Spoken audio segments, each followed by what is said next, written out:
Amy stepped out of the restaurant, and the cold evening air slammed against her face, causing her to lower her head and hunch against the chill. Although she lived quite a far distance from the restaurant, she always walked home because she could not afford the extra cash for the train. "Watch it!" Someone banged into her, almost sending her sprawling to the floor if she didn't right herself at the last minute. She sighed in exasperation, forging forward, even though all she wanted to do was stand up for herself and cuss him out. He had banged into her. He was the one at fault. But what could she do? Whip out her pad and hit him with it? A wry, self-deprecating laugh escaped Amy's lips as she turned into the decrepit part of town. Here, the houses were hanging on by a thread, waiting for one strong wind to topple them to the ground in a gust of cement and dust. As she neared her house, her steps slowed, and she took a deep breath, trying to fix a smile on her face so Nana didn't suspect anything. That woman worried too much, and Amy couldn't afford to stress her about anything because she was the only family left. She arrived at her front door, attempted another smile, and walked into the house. It was an ailing one-bedroom apartment with a rickety bed that she used to share with Nana. These days, she preferred to sleep on the couch. "Amy?" Nana shuffled out of the bedroom with her walking stick. "You're back?" Nana was the only person who spoke to Amy since everyone else believed she was deaf, and Amy never corrected that speculation. "Yes, Nana." She signed her response. "You're back early," Nana says, narrowing her eyes. "You don't usually come in until 8. Is something wrong?" "No," Amy answered. "I'm just a little tired and want to rest. Okay?" "Okay," Nana nodded. "I made dinner with the items we have left, but there's nothing left for us to eat once this is finished. Do you have some money to stock up the cabinets?" Amy's heart slammed in her chest at the indirect reminder that she was the breadwinner of this family and could not afford to be unemployed. "I'll stock it up tomorrow, don't you worry." She kissed her Nana on her way to the bathroom. "You'll always have food to eat as long as I'm alive, okay?" Nana smiled. "Go shower. I'll plate your food." Things were not actually okay for Amy. She found herself in a tight spot again, losing her job as a janitor at a local restaurant. It wasn't a shock or a cause for panic, more of a nuisance, really. This time, they said she was stealing, a claim she knew was baseless. For the past 6 months, Amy had actually enjoyed her role. Unlike typical jobs, hers didn't chain her to endless hours of toil. She often found pockets of time for her real passions, writing and sketching, all with the green light from Mike, her initial boss, who appreciated her work ethic. However, the atmosphere shifted dramatically with the arrival of Carla, the new boss. Suddenly, every little thing Amy did was under scrutiny. Despite the tension, Amy tried to give Carla the benefit of the doubt, thinking maybe she was just trying to make her mark. All Amy wanted was to get her work done without any fuss and head home. Carla seemed less interested in bridging the gap. "I expect things to be done a certain way," she replied curtly, leaving little room for the understanding Amy hoped for.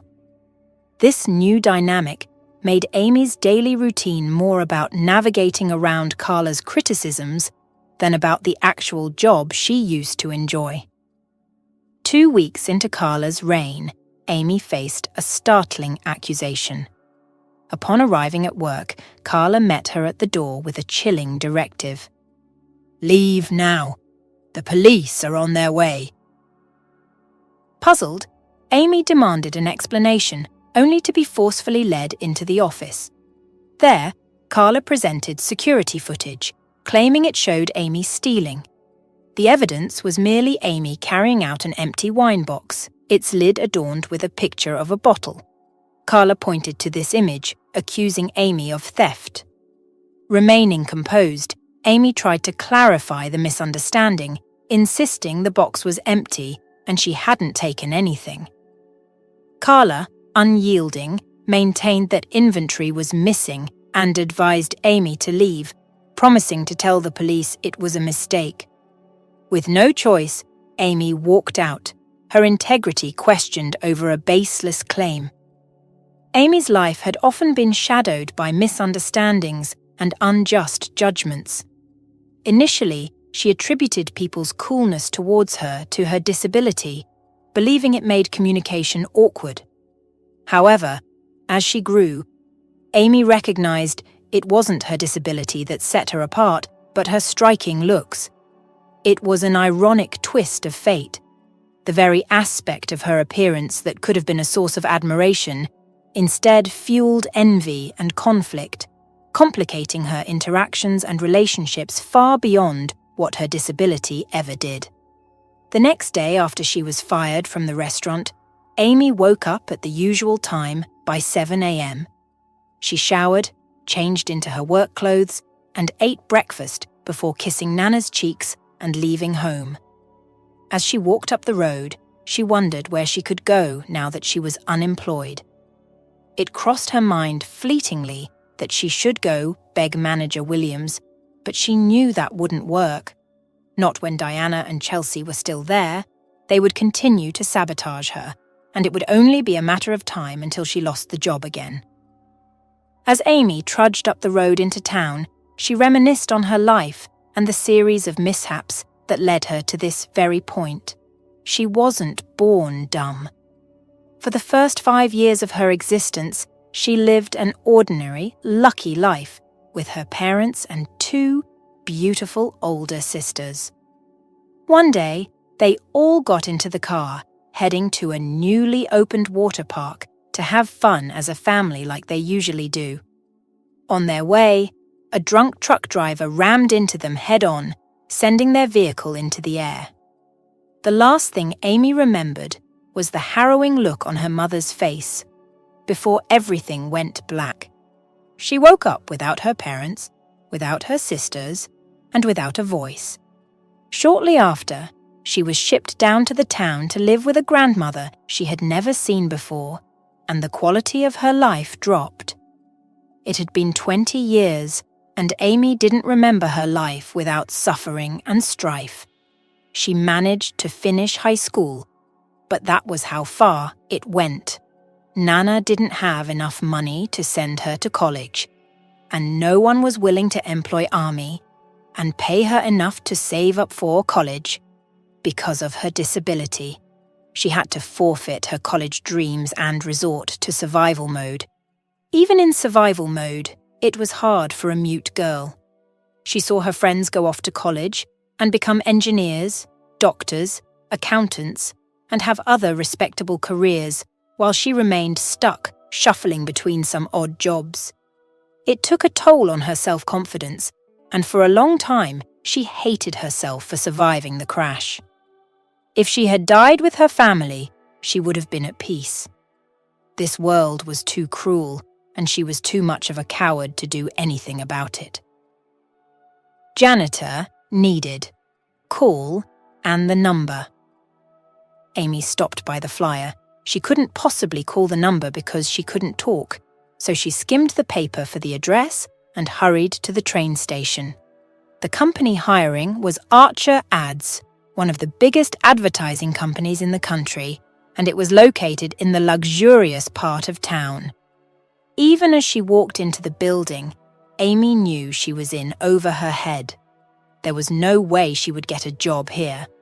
Aside from the fact that they would never hire a dumb and deaf person, Archer Ads was farther than the restaurant, and there was no way she could walk to and from home every day. Yet, curiosity made her stay, and she turned in a full circle, taking in the opulence of the building. And to think she was just in the reception.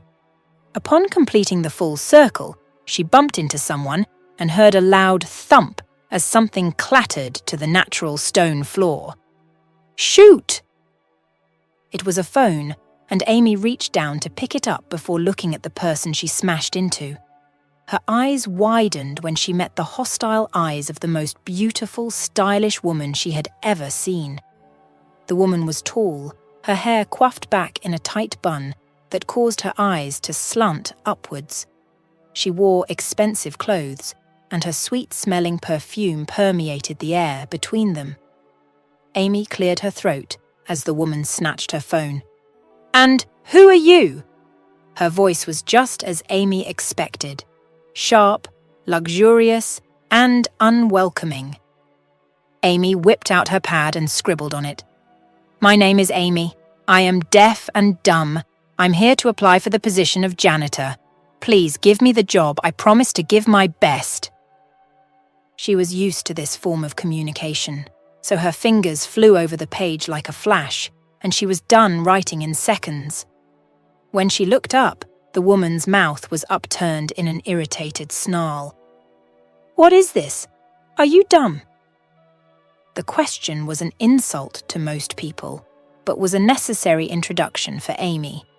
She nodded and held up the pad, directing the woman's attention to it. Amy watched her eyes fleet over the page for a moment. "A deaf and dumb janitor?" she echoed.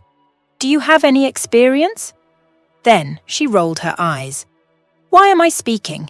She cannot even hear me." Amy started scribbling again. This time, the woman groaned. "Look, I don't have the time. I'm on my way somewhere." Amy blinked, her heart breaking. It wouldn't be the first time someone would be too impatient to wait for her to get her words completely out on paper. Still, it hurt. "You're close enough so I can read your lips. You asked if I have job experience. Yes, I have worked many menial jobs. I can be a janitor." She held the pad up. Without glancing at it, the woman sighed. "You look so pitiful. It will haunt me for the rest of my life if I turn you away, even if that's what I really want to do." Amy held her breath as the woman looked at her phone and back up at her again. "Here's the pay."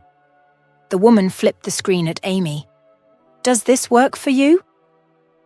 Amy's eyes widened, and she swiped a hand across her eyes before refocusing on the figure on screen. It was double the amount of money she was making at that damned restaurant.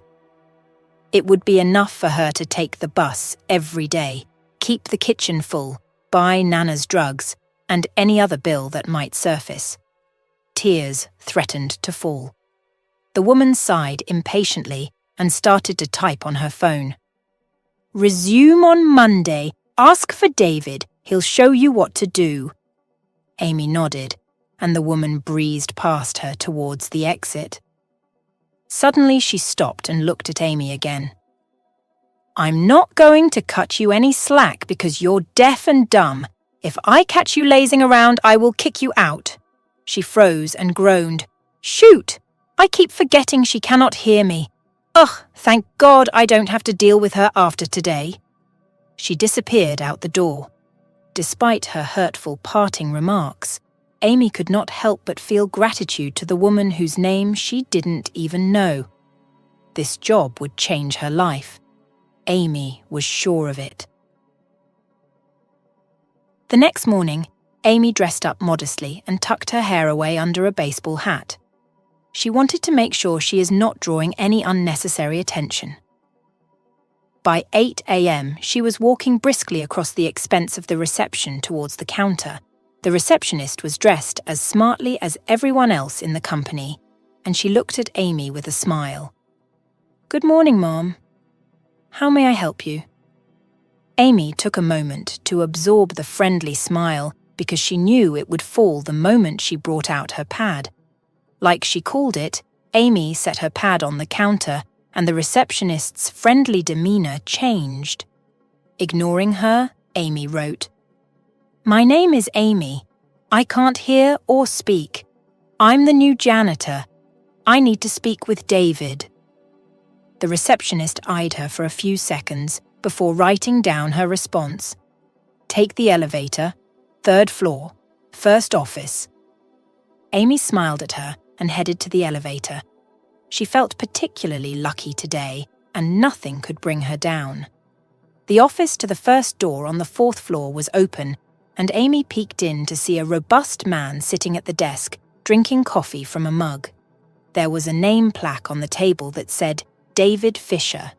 She knocked on the door and walked in, holding her pad poised to introduce herself. "My name is Amy, the new janitor." David narrowed his eyes. "Oh, you're the one Linda talked about. She mentioned that—" He paused and narrowed his eyes. "Oh, she can't hear. Great."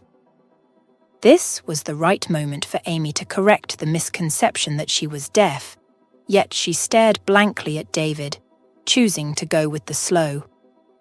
People have called her deaf all her life. Why change it now?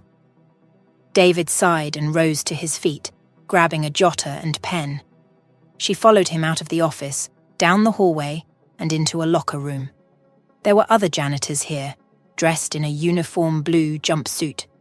"Listen up!" David clapped his hands to draw their attention. "This is Amy," he said. "She is the new janitor. Please share the schedule with her and show her around." "Hello, Amy." "She can't speak or hear," David said. "Don't waste your breath." Then he turned to the lady closest to him. "Anna, go and grab her a uniform that fits." The lady hurried off. David finally turned to Amy while writing on his jotter. "These are your colleagues. They will show you around. Let me know if you need any help. Nod if you understand." Amy nodded, her spirit still light and elated despite the aloofness of everyone she had met this morning. With a final glance in her direction, David stormed back towards his office. Anna returned and handed her a blue uniform, then showed her to the changing room. After changing into the ugly blue jumpsuit, Anna shared the schedule, and she was officially ready to work as a janitor in Archer Ads. Her first duty was to clean the chief editor's office, and Amy headed there excitedly, thinking about all the things she could do with the money when she got paid. Anna had written out the directions to the office. And now, Amy stopped in front of it, staring briefly at the chief editor plaque on the door before turning the knob and walking in. Two women were seated at the table, engrossed in quiet conversation, when Amy entered the room. Their heads turned in unison, eyes tracking her movement. The brunette in particular seemed to take a keen interest in Amy, her gaze lingering noticeably as she assessed her from head to toe, an unreadable expression playing across her features. "Excuse me, can you not knock?" The brunette growled. And judging by her position at the head of the table, Amy figured she was Naya, the chief editor. She quickly showed them her pad, introducing herself as the janitor and explaining she could not hear. "She's deaf?" Naya screeched. "Oh my gosh, Linda will employ any Tom, Dick and Harry who comes here looking for a job." The other lady laughed. "Don't sweat it. You're going to become the assistant MD soon. We're not alone, Jane," Naya motioned to Amy. "Refrain from making such statements until it's the both of us." Jane waved Naya's concerns off carelessly. "She is deaf, remember? She can't hear a thing. Poor child. And she's so pretty." Naya laughed and eyed Amy with slight irritation. "Well, pretty or not, I don't want to be in her shoes. I'd be so miserable if I could not hear or talk to people." As they conversed and made her the butt of their hurtful jokes, Amy worked, managing to tune them out. She wasn't here to be liked by anyone. All she had to do was her job. It had been a few weeks working in Archer, and Amy had gotten the hang of it. She started work by 8 in the morning and closed by 4 in the afternoon every day. It was stressful, but she never complained, seeing as she had no choice, and the pay was good. As usual, everywhere she worked, most of her colleagues didn't really like her, and the workers in the company, well, they were starting to eye her again. If there was one person Amy tried to avoid the most, it was Naya. So when she arrived at work that morning, and saw clean chief editor's office as part of her itinerary, her mood dampened considerably. Naya had never spoken directly to her, but that didn't stop her from making snide and hurtful remarks because she thought Amy couldn't hear. These jokes hurt Amy so much. "Amy!" Warm arms surrounded her, and she turned away from her desk to smile at Anna, the only person in the company who treated her like an actual human being. "How are you, Amy? Why the long face this morning?" Anna wrote. Sometimes Amy wanted to tell Anna that she wasn't deaf, contrary to what everyone thought. But what was the point? It wasn't like she could talk back. She scribbled her response on the pad. "Nothing. Just found out I'll be dealing with Naya today." Anna frowned. "Do you want time to handle it? We can change schedules." Amy perked up. "Really? You would do that for me?" "Yes. Come on, smile. You don't have to deal with Naya if you don't want to." Amy was about to scribble a thank you response when another one of their colleagues joined them. His name was Marvin, and Amy had never spoken to him before. Ignoring her, Marvin looked at Anna. "Why do you bother yourself talking to her? I imagine the conversation must be so boring with all the scribbling and writing you have to do. It's so weird." As usual, the remark bounced off Amy, and she pretended like she didn't hear. Anna glared up at Marvin. "That was rude. Please, stop talking about her like that." "Come on!" Marvin rolled his eyes. "It's not like she can hear what I'm saying. See?" He turned to Amy and waved, forcing a smile on his face. Amy smiled back at him and waved back. Marvin smirked at Anna. "Told ya! You are disgusting!" Anna grabbed Amy's arm and led her away from Marvin. Amy already accepted that she was a magnet for doom and misfortune, so when her afternoon went sideways, she took it in stride. That morning, Anna exchanged schedules with her, so rather than heading to Naya's office to clean, Amy got the MD's office instead. So happily she went, grateful that she didn't have to deal with Naya's toxicity, even if it was for one day. However, halfway into cleaning, the office door opened and someone stepped in. Amy looked up to greet the MD, but froze in shock when Naya strolled in, a designer bag swinging in her hands as she headed to the desk. Halfway to the desk, she saw Amy and her face marred into disgusted annoyance. "Gosh! Why do I feel like this rag is following me everywhere?" she cried. "What are you doing in Axel's office?" Amy stared at her. After all, she was deaf. Naya didn't expect her to answer that. Anyway, it was a silly question, because what else would she be doing in Axel's office with cleaning supplies? Naya's frown turned ugly, and she marched towards Amy. "You are such a pathetic little—" "Naya!" A deep, authoritative voice slashed through the tension, and Naya jumped back. "Axel, hey." A beautiful smile carved her face. "I didn't know you were coming in so soon." Amy slowly raised her head and met Axel's gaze from across the room. He was huge, with a commandeering presence, and dressed fashionably, decked head to toe in designer. His face was carved in planes and sharp edges, giving him the most uniquely gorgeous face she had ever seen on a man. He smiled, and it took a brief second for Amy to realize the smile was directed at her. She lowered her head. The click of footsteps broke the silence in the office, and before Amy realized Axel was approaching her, he was already standing a few feet away. "Hello?" "She cannot hear you!" Naya bit angrily. "She is deaf and dumb!" "Is that why you bully her?" Axel's voice remained cool, but the underlying edge of steel could not be missed. "I didn't tag you for a bully, Naya." Naya floundered for a bit before she recovered and tried to save face.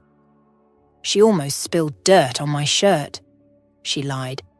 That's why I got out of character. But it's just a shirt, Axel said gently. I'm sure it can be washed. You're right. Naya lowered her lashes, looking like the perfect picture of remorse and regret. Amy didn't believe her one bit. Axel did because he smiled at her and walked towards the desk. Quickly, Amy packed up her supplies and ran out of the office. She was brimming with questions, so when she found Anna during their break, she bombarded her with everything.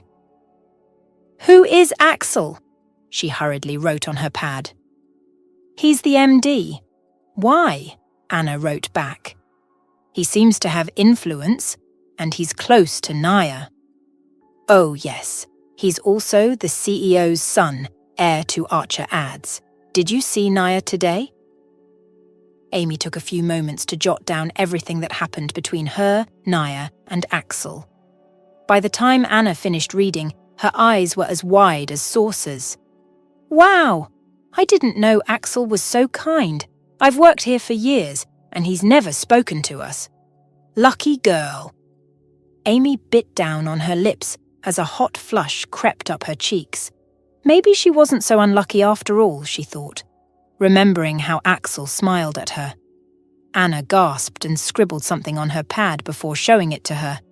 You are blushing, Amy. You have a crush. Shaking her head, Amy pushed away from the table and ran into the privacy of the locker room. She might be dumb, but she wasn't stupid. Axel was only being nice to her. There was no way he would have looked at her twice on an ordinary day. Nana, are you all right? Amy walked into the bedroom and crouched beside the bed, where Nana was still lying. It was past 7, and if Amy didn't leave now, she would be late for work. But Nana had been acting weirdly since last night, and Amy thought she might be sick. She touched the back of her hand to Nana's forehead and frowned. It wasn't burning up, but it was warmer than usual. Something was wrong. Nana. The woman's eyes drifted open, and she smiled as her focus zeroed in on Amy. Honey, why haven't you left for work? She asked. You're going to be late. Nana, are you sick? Of course not. She struggled to sit up, and Amy noticed her hands were shaky. I'm just exhausted from all the cleaning I had to do yesterday. Can you please stop? Amy signed. I've told you not to do anything around the house. I can always clean when I return from work. But you'll be so tired, Nana insisted, her watery eyes gleaming with laughter. Don't worry about me. I'm already worried, Nana. Amy shook her head. You're the only family I have left. I can't lose you. You won't. Nana kissed her cheek. Now off to work. You don't want to be late, do you? Get up. Amy reluctantly left the house, her heart squeezing in her chest. Nana looked paler than usual this morning, and it might be time for one of their irregular hospital visits. She had saved some money from the last 2 salaries she received from Archer Ads, and it might be enough to foot Nana's hospital bills. The only problem was time. She worked Monday to Friday, and today is just Tuesday. Can Nana wait 4 more days to be taken to the hospital? It's been 3 months working in Archer Ads, and Amy wouldn't say she loved the place, but it was good. Better than every other place she ever worked. It was the money. Everything else stayed the same. The hateful co-workers and wicked bosses, Amy was used to them. The only people that were nice to her were Anna and Axel. She didn't rein into Axel often, but whenever she did, he always took his time to say hi and ensure she was okay. Each encounter with him chipped away at her heart, but Amy knew it was only pity on his side and nothing else. Look at her, someone said. I wonder how she survives without being able to talk or hear anything. She must be so miserable. Amy didn't flinch. Instead, she remained by her locker like she didn't hear them. The girls continued. Do you think she has a boyfriend? Ooh! Who would date her? They laughed. I mean, she's pretty and all, but she's like an empty void. I can't imagine anyone being in a relationship with her. Amy swallowed. Good call, girls. She had been single all her life for this reason. Do you think she moans during sex? One of the girls asked. Or does she just lie there like a log of wood? Bridget, the poor girl cannot talk, the other girl responded. Of course she can't moan. Have you seen how she and Anna communicate? They have to write every single thing. I can't imagine how Anna copes with it. Must be so boring. Although Amy was used to these types of comments, today was different. At first, she let the words bounce off her skin, but soon, the more the girls talked, the more their words started to stick, and she couldn't shake them off. They were right that the quality of her life was impacted drastically by her disability, yet she just wanted to be treated like a human being for once in her life. Tears slipped down her cheek, and she stuck her face into her locker to hide them. This wasn't the time to be weak. She needed to be strong for Nana, especially now that Nana was getting weaker each day.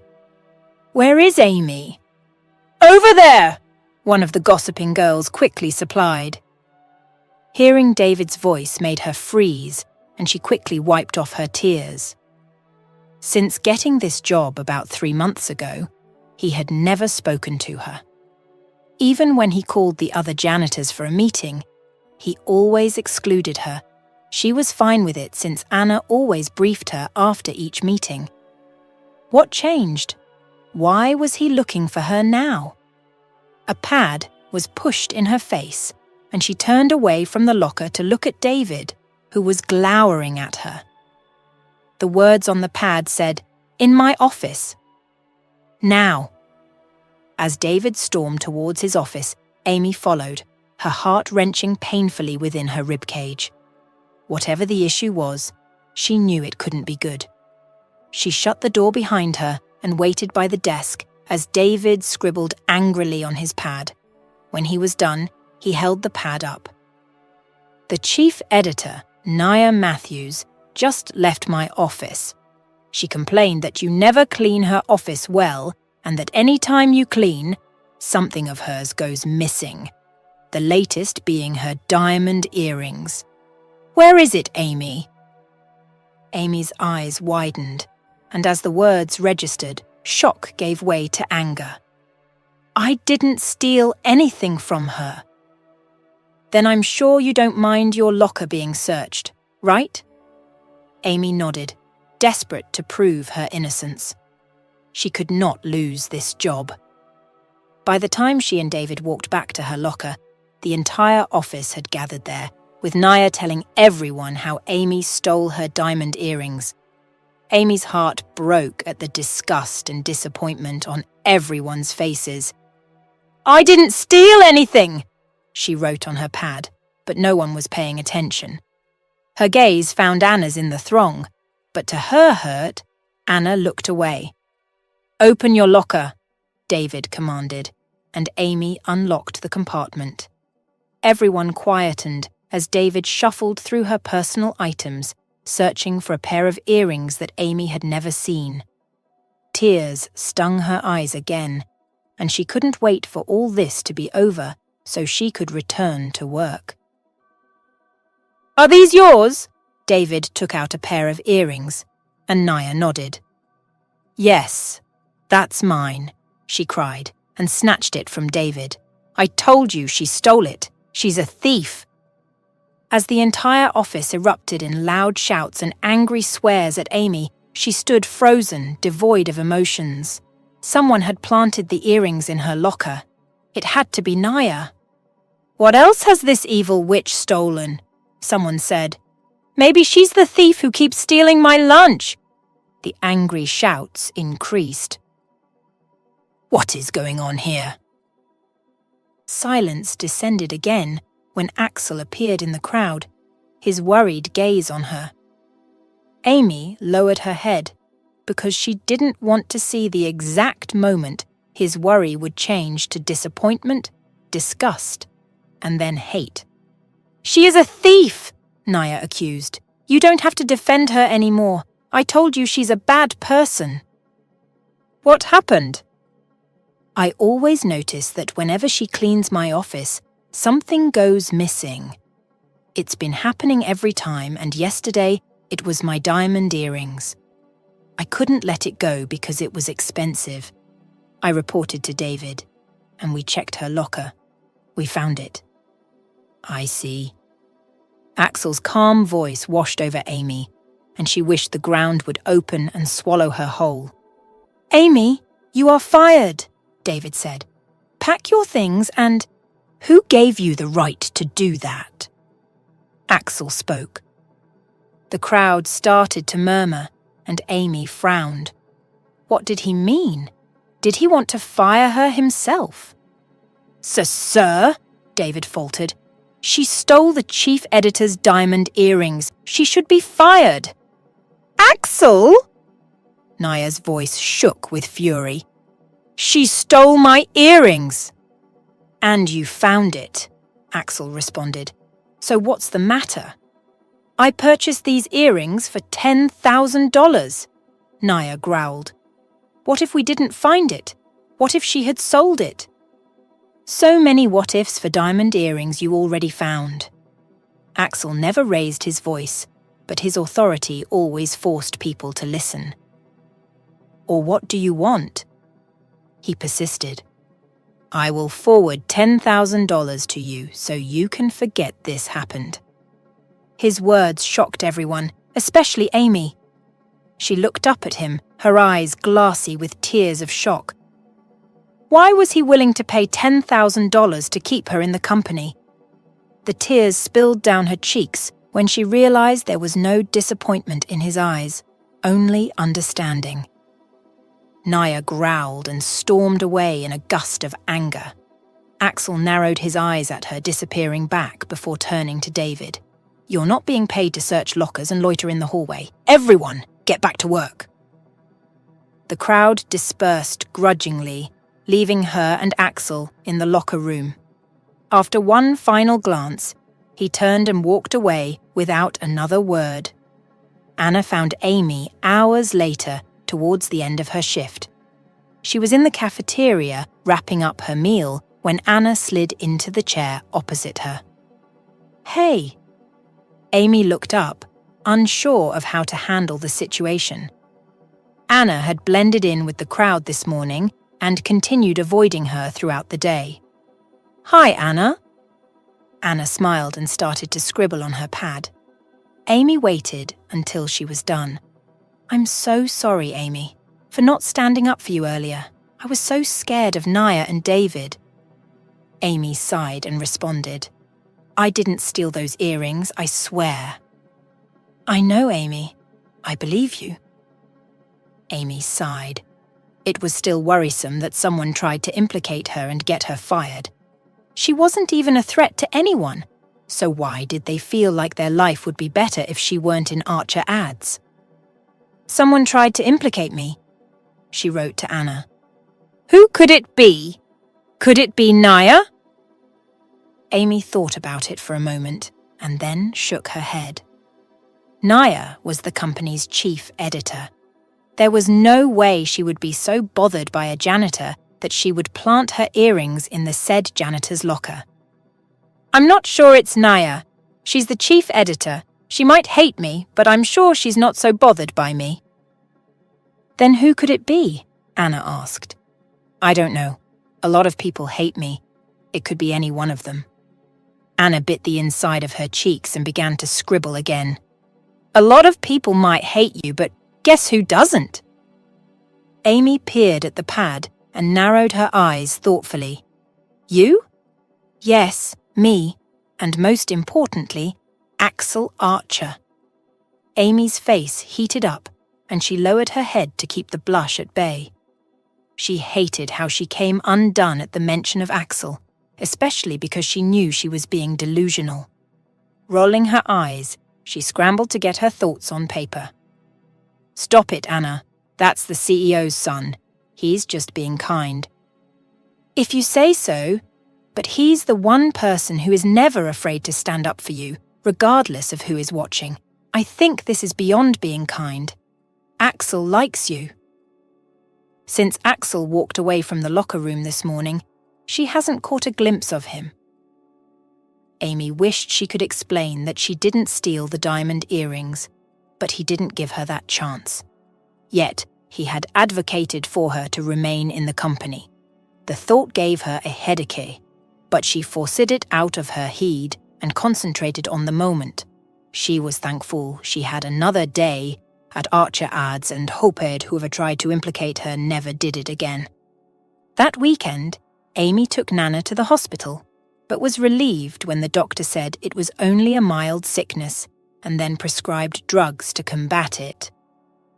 By Monday morning, Nana was doing considerably well, and Amy went off to work feeling better than she had in weeks. When she walked into the Archer Ads building, she was reminded of last week and how she almost lost her job, but she quickly put it out of her mind and went to the locker room to change. Thankfully, only Anna and a few other people were in there, and there was a certain urgency in the air that had Amy wondering what was happening. She hugged Anna. Then she whipped out her pad to ask, "What's going on? Seems like everyone is in a rush this morning." "Yes. There's going to be a handover today. Archer Ads and Baltimore Leltied have been in a tough battle for the #1 ad spot in the country. Today, there will be a match between them in the conference room. Whoever wins buys the other company. It's a tough one." Amy's mouth fell open, and her mind immediately strayed to Axel. "If Archer Ads lose, we lose the company to Baltimore?" "Yes, sadly." Amy knew that there was a chance that Baltimore might kick out a dumb janitor from their midst if they won, and suddenly she became terrified. Her fear wasn't for herself alone. She feared for Axel, who would lose everything he ever worked for in the blink of an eye if the worst happened. Anna scribbled on her pad and shoved it in Amy's face. "Quick! Change into your uniform and meet me in the conference room. We must clean because the meeting starts in 2 hours." Amy nodded and slipped into the dressing room as Anna hurried off. She changed into her uniform and locked her compartment before running off toward the conference room.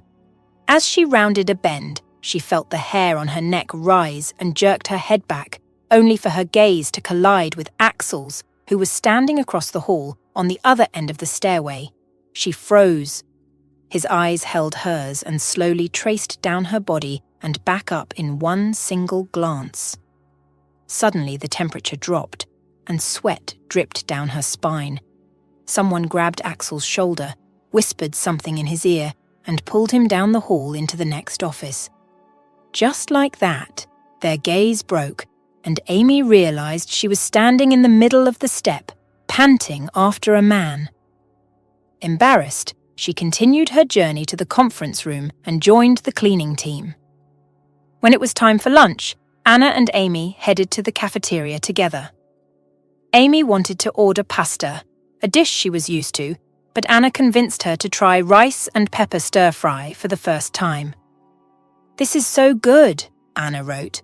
"I'm sure you'll enjoy it." Since Amy was in a jolly mood, she opted for Anna's recommendation, and the girls sat down to eat. The meal was great, but it was so peppery that Amy's mouth was on fire halfway into it. She frowned at Anna. "Why didn't you tell me it was hot?" Anna playfully rolled her eyes. "What did you think the pepper stir-fry meant, dummy?" Amy laughed and pushed the plate away to down an entire bottle of water. Meanwhile, Anna continued to eat without breaking a sweat. Amy's stomach rumbled and she grabbed her pad. "Excuse me, I have to use the toilet. This is all your fault, you wicked witch." While Anna laughed, Amy ran out of the cafeteria and into the toilet. 20 minutes later, having received everything in her stomach, Amy walked out of the stall and into the restroom to wash her hands. She was still leaning over the tap when the toilet door burst open, and Naya walked in with her friend Jane. Upon seeing her, Naya's face pulled back in an ugly scowl. "Gosh, I hate this bitch!" Amy continued to wash her hands, pretending she didn't hear Naya's vile words. "Relax, Naya. She doesn't even speak or hear. What did she ever do to you?" "I don't know." Naya marched towards the wash-hand basin, carefully leaving enough space between her and Amy as she looked at herself in the mirror. "I think Axel likes her." "Axel," Jane screeched. "Axel Archer?" "What other Axel do you know?" Naya growled. "Yes, Axel Archer. I've been coming on to him for years, but he doesn't look my way, yet he's always taking sides with her." "Well," Jane scratched her head, "then he deserves what we're about to do to him," she said. "Just look at it as taking your revenge." "Yes." Naya smiled. "When our plan becomes successful and I become assistant MD, I'm firing this dumb bitch here, and I'll make sure Axel begs me for a spot." Amy froze. What plan were they discussing? "Let's go over the plan again," Jane said. "We can't afford to make any mistakes." "Don't worry about it," Naya said. "James Giovanni will do the bulk of the job. I have stolen Axel's presentation, so he won't have anything to present when it's his turn. I've helped James prepare an amazing ad sample, and without Axel, he will win. It's such a simple plan. There can be no hitch."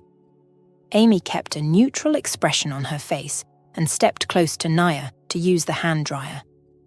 She felt the weight of the girl's gaze on her back and persevered until her hand was dry before walking out of the restroom. As soon as she was out of eyeshot, she ran to the cafeteria but didn't find Anna. Frustrated, she retraced her steps to the locker room, relieved to see Anna by her compartment. Quickly, she took out her jotter. "Anna, who is James Giovanni?" Anna frowned. "He's the MD of Baltimore Lentide, Axel's rival." Everything clicked, and Amy realized that Naya was trying to sabotage the company. She couldn't figure out why exactly, but it hurt to think that if she didn't do something about it, Axel would suffer. He had done too much for her.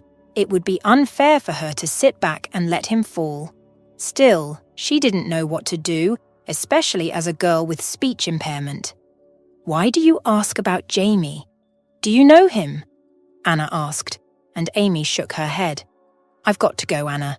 See you later." Of their own volition, her feet took her towards the conference room where the meeting was underway. She knew the longer she delayed, the riskier it was, yet fear paralyzed her. Would Axel believe her? Would anyone believe her? What if everyone thought it was a scheme to get back at Naya for outing her as a thief? As these thoughts raced through her mind, her heart beat wildly in her chest. She would take the risk, no matter what the outcome might be. Axel was worth it. She walked towards the mahogany door of the conference room, her heart in her throat. Just because she had made up her mind to do this didn't mean it wasn't scary. Only the thought of Axel kept her legs moving until she stopped in front of the door and wrapped her fingers around the knob. With a deep inhale, she twisted the knob and pushed the door open. The conference room was huge, with a long table in the center and people dressed in chic, fashionable dresses seated around it. A man was standing on the center stage, holding a microphone. When Amy entered the room, everyone turned, their confused gazes on her. She realized a little too late that she was still wearing the ugly janitor's uniform. "Please, escort her out," someone said. "We don't need cleaning until this is over." The security men stationed around the room started to walk towards Amy, and she shook her head, wishing she could speak. "Wait!" Silence descended the room again, and Axel stood, gazing at Amy. She walked slowly towards him, aware that the spotlight was on her. Before she reached Axel, Naya appeared beside him, eyes wild with fury. "Axel, you realize we are in the middle of an important meeting, right?" she fired. "This isn't time to play with your little toy. The company is at stake." When Axel didn't respond, Naya grabbed Amy's arm and jerked her toward the door. "Get out of here, you pest! You're like a virus!" "Let her go!" Axel lost his cool, causing Naya to freeze. "Let her go now, Naya." "What is going on here?" A tall, lean guy appeared beside Axel. "Axel, this is causing a ruckus. Can this be postponed until the meeting is over?" "Just a minute, James," Axel said distractedly. He snatched a jotter from the table, but Amy beat him to it by scribbling, "I can hear, speak to me," on her pad and holding it up. Axel's eyes widened, and Naya curiously stepped in front of the pad to read her note. Her eyes bled with fear, and she suddenly went raucous. "Security! Get her out of here! Now!" The security men started walking toward Amy, but she knew Axel wouldn't let them get her, so she started writing down everything she heard in the bathroom, while Naya shouted the conference room down. No one else said anything, and it felt like the entire room held its breath as Amy scribbled on the jotter. She was about to hand the pad over to Axel when Naya attacked her by pushing her to the ground. The pad fell, and Naya was about to grab it when Axel held her back. "Security!" he growled. "Hold her still!"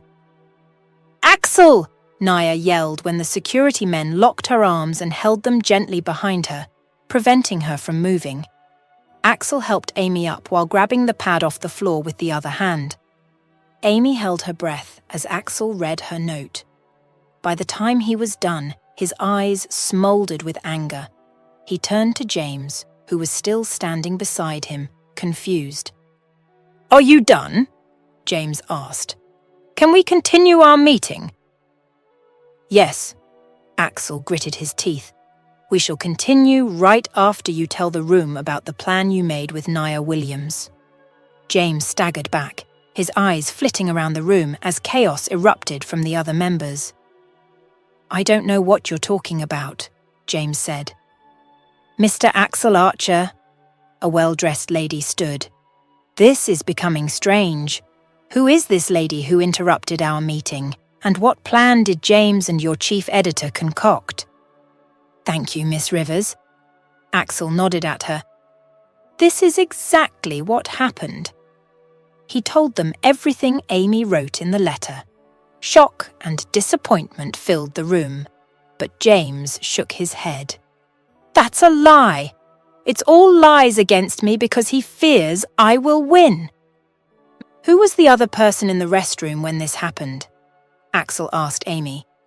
"You wrote that Naya was discussing with a friend." Amy's gaze roamed the conference table until she found Jane, who had her head lowered, trying to make herself smaller and unnoticeable. Amy bit back a smile and pointed at her. It felt good outing these wicked women, especially after the pain and hurt they caused her. "Jane Francis," Axel growled. Immediately Axel mentioned her name. Jane rushed to her feet. "I am sorry, please, sir," she begged. "It was all Naya's advice." "Shut up, Jane," Naya shouted, but Jane was too far gone to care. All she wanted was to save herself. "She planned with James to steal your presentation and help him win." "In exchange for what?" Axel asked. "He would make her assistant managing director in the new merger," Jane answered, crying. "And what about you?" Axel probed. "What did she promise you?" "To make me the head of the editing department," she cried. "Forgive me, please. I was greedy." While Jane cried, Axel turned to Amy with a slight shake of his head. "Thank you for this, Amy," he said. "I don't know how to thank you. You literally saved my life." Amy smiled and scribbled on her jotter. You always stand up for me. It's only right I do the same for you. Thank you. With that, she walked out of the room, content and happy for the first time in forever. By evening, everyone had heard about what happened in the conference room, and Amy had become a celebrity in the twinkle of an eye. She had not seen Axel since she left the meeting room at noon, because he'd been so busy trying to get Naya officially removed from the company for stealing his presentation. Internal investigation also found that she had been disclosing the company's secrets to its rivals. The police left a few minutes ago, taking Naya and Jane. James was also going to be prosecuted for his crimes, since Naya didn't do it alone. Amy was in the locker room with Anna, who kept staring at her in disbelief. I cannot believe you can hear, Anna said. I don't know whether to be happy you can hear, or sad that you didn't trust me enough to tell me. She slapped Amy's arm and glared. And you are so brave. I cannot believe you walked into that conference room and called Naya out on her bullshit. Who are you, and what have you done with my shy little Amy? Amy laughed and scribbled on her jotter. Sorry I didn't tell you I wasn't deaf. I've just adapted to it so it skips my mind sometimes. Does that make sense? No, Anna eyed her. And I'm tempted to never speak to you again. But you're a celebrity now, and I'm proud to call you my friend, so I'll stay. But don't forget that this is a friendship of convenience. Amy rolled her eyes at her friend's theatrics. Before she could respond, a deep voice interrupted their conversation. Excuse me? They turned to see Axel standing a few feet away. He was smiling despite looking stressed. Can I talk to you? He asked Amy.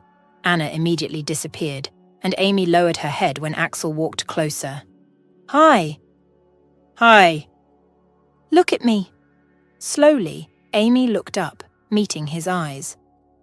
To her embarrassment, she felt herself grow hot as a blush crept up her face. I'm sorry for everything Naya did to you. I know she set you up with the earrings. David confessed it to me earlier. He'll be punished too. Amy smiled, relieved that he trusted her. She nodded, and he continued. And about what Naya said. His voice dipped lower. On you being my toy, that's a lie. Amy's breath hitched in her throat.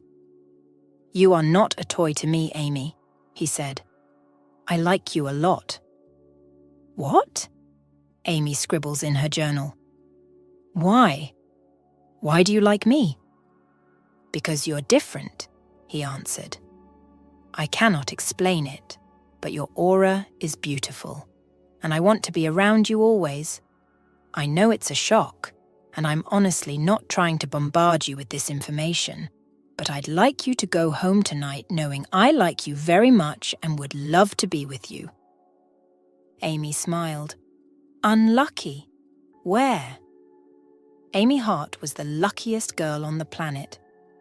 She picked up her jotter and did the bravest thing she had ever done. I like you too. Axel's eyes lit up with joy when he read her note, and he nodded. Can I take you out tomorrow? I have work, she returned, shyly biting her lips. Axel rolled his eyes and sidled closer. Have you forgotten I'm the boss? He tucked a strand of hair behind her ear. Come on, say yes. Amy's hands flew over the page as she replied to him. Yes, I'll go out with you. Axel pumped his fist into the air. I'll see you tomorrow. Be ready at noon. He turned to leave, then stopped halfway, a shy smile on his face. Oh, I didn't get your address. Shaking her head playfully, Amy scribbled her address on paper and handed it to Axel. He stared at it for a moment and slipped it into his breast pocket before walking away. Amy sagged against the locker, her heart beating wildly in her chest. The following day, Amy sat nervously on the couch, her heart beating in rhythm to the ticking clock overhead, as it neared noon. A nervous part of her terrorized her with thoughts of Axel not coming as he promised. What if he stood her up? Her palms turned sweaty and she wiped them on her skirts. "Amy," Nana called gently. "You haven't told me why you didn't go to work. I'm getting worried seeing you sit there staring at the clock like you're doing a tarot reading. Are you okay?" Amy sighed and made the "I'm okay" sign. She never hid anything from Nana, but this time she hesitated. If Axel didn't come for her, she wanted it to be a personal embarrassment. When the clock struck 12, there was a knock at the door. Amy rushed towards the door and yanked it open, sighing in relief when she saw Axel standing outside in a fashionable shirt and chinos, holding a colourful bouquet. Compared to him, she looked ordinary. Yet, he looked at her like she was the only woman in the world. "Amy, you are beautiful." Amy smiled, and realizing she didn't have her jotter, she ran back into the house to get it, almost running down Nana in the process. However, Nana didn't seem to mind. Her attention was fixated on Axel. "Who is this handsome gentleman?" She pushed the door wider. "Please, come in. Pardon Amy's manners." Axel walked into the house, took Nana's hand, and kissed it. "My name is Axel." "I'm Beth, Amy's grandmother," Nana said, a dull blush on her cheeks. Amy narrowed her eyes at how easily she fell for Axel's charm. "Amy didn't mention a grandmother, or I'd have brought something," Axel said, glancing at Amy. "Amy, this is for you." Tears sprang to her eyes, and she took the bouquet. She didn't even have a vase, but no one had ever gifted her flowers, and she stared wondrously at them. Axel turned to Nana. "I like Amy very much," he said softly. "She's wonderful and kind. You raised her so well." Nana blushed again. "Thank you, Axel. Where did you two meet?" Axel narrated everything to Nana, and Amy listened as he talked about how spellbound he was on the first day he saw her. When he was done, Grandma sighed dreamily. "We have to go now, Nana." Amy scribbled on her jotter. "See you soon." They bade Nana goodbye, and Axel led her to his luxurious car that was parked outside her apartment. He held the door open and helped her in before getting behind the driver's seat and pulling the vehicle out of the space. Some minutes later, they arrived at a private park, and Amy was surprised when he unlocked his booth and took out a picnic mat and several coolers of food and drinks. A smile blossomed on her face, and he scratched the back of his neck shyly as he looked at her. "It's a bit quiet here," he said. "I hope you don't mind. I want to get to know you more, and I thought it'd be a good place to start." Amy nodded, amazed at his efforts. She had gone on a few dates before, but none where the guy put so much effort into dating her. One time, a guy took her to a karaoke bar. Axel laid the mat on the grass and helped her onto it before hefting the cooler's clothes. "I didn't know what exactly you liked, so I brought a little bit of everything." He opened the coolers and began to arrange the food on the mat. "I'm sure by the time this date is over, I'll know everything about you." Amy laughed and joined him in offloading the food. Just like he said, there was a little bit of everything. Sandwiches, pies, Scotch eggs, sausage rolls, chicken drumsticks, grapes, cheese and crackers, and bananas. There were also an array of drinks: pineapple juice, daiquiri, sangria, lemonade, and punch. Amy's mouth watered. She had never seen so much food in one place. "So what do you like?" Axel asked, staring at the feast before them. Amy scribbled, "Everything." Axel nodded impressively. "My kind of woman. Let's eat." As they ate, Axel talked about everything, and it helped Amy relax and feel more comfortable with him. He talked about all his favorite things and his childhood experiences, and soon started asking her questions. "What's your favorite color?" he asked, and then held out an arm. "Wait, let me guess. Blue." Amy's eyes widened, and she grabbed her jotter as she stuffed one grape into her mouth. "How do you know?" Axel winked. "Your outfit is never complete without a touch of blue," he said, and then reached out to touch her scrunchie. "Like this. It's always subtle, but the consistency can only be maintained by someone who loves the color." Amy laughed and shook her head. "You're right. I love blue." "You see?" He nudged her playfully and moved the bowl of drumsticks toward her. "You haven't tried this," he said. "It's delicious." Amy picked one and tore into it, sighing when it melted on her tongue deliciously. "It's so good." "Told ya!" Axel grabbed a sandwich. "What about your parents?" "Dead." His eyes widened and he dropped the sandwich. "I'm so sorry. I didn't mean to."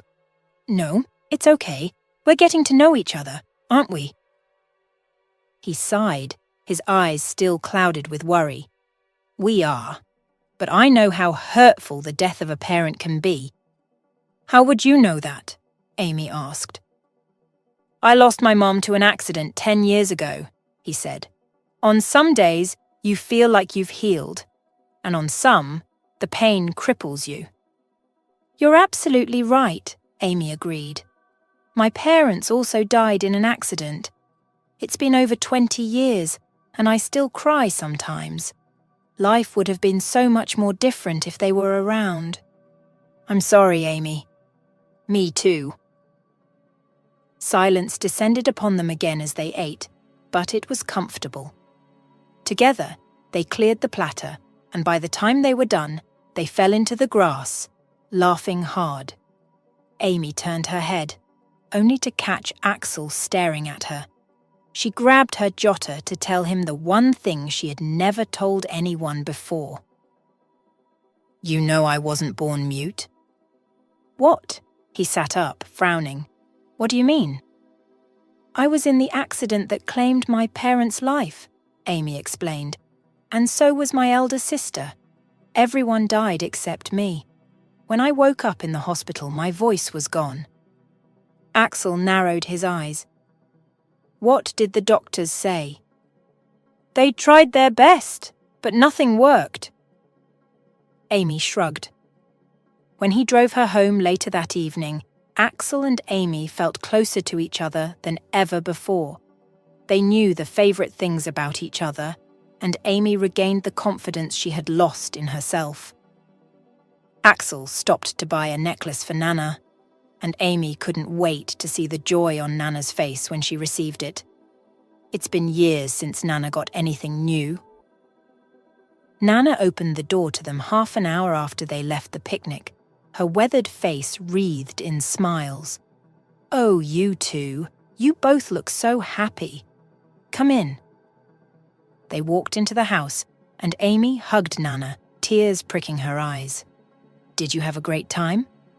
Amy nodded, pulling away. "I got you something, Nana," Axel said excitedly, withdrawing the jewelry box from his pocket. Nana gasped and reached for it, her grey eyes bright with joy. She opened the box and sighed dreamily. "Axel, this is too much for an old lady," she said. "No." He firmly shook his head. Nothing is too much for Amy's Nana. Excited, Nana offered Axel dinner, and to Amy's surprise, he stayed a little longer and ate before leaving. The next time Axel would come to pick Amy up on a date weeks later, he had learned a little sign language. She opened the door and Axel said, "Hello, Amy," with gestures. Tears immediately clouded her vision, and she flung herself into his arms. Axel kissed her hair and hugged her closer.